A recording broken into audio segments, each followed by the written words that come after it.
काँग्रेसच्या माजी नगरसेविका दर्शनी धवड यांचा भाजपमध्ये प्रवेश। मुख्यमंत्री फडणवीस, नितीन गडकरी आणि बावनकुळेंच्या उपस्थितीमध्ये पक्षप्रवेश झालाय।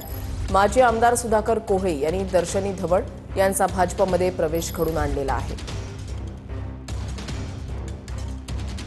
कल्याणमध्ये भाजप आणि शिवसेनेला खिंडार पडलेला आहे। शेकडो पदाधिकारी आणि कार्यकर्त्यांचा काँग्रेसमध्ये प्रवेश झालाय।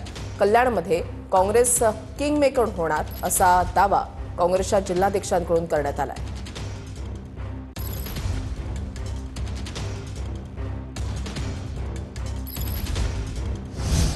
18 वर्षीय तरुणीला लोकलमधून ढकलल्याची घटना घडली आहे। लेडीज डब्यामध्ये शेख अख्तर नवाज नावाचा व्यक्ती चढल्यानं वाद झाला। पनवेल ते सीएसएमटी दरम्यान लोकलमधली घटना आहे। वादानंतर संतप्त झालेल्या शेख अख्तर नवाजनं मुलीला ढकलून दिलेलं आहे। दुर्घटनेमध्ये 18 वर्षीय तरुणी ही गंभीर जखमी झाली आणि तिच्यावर सध्या रुग्णालयामध्ये उपचार सुरू आहेत।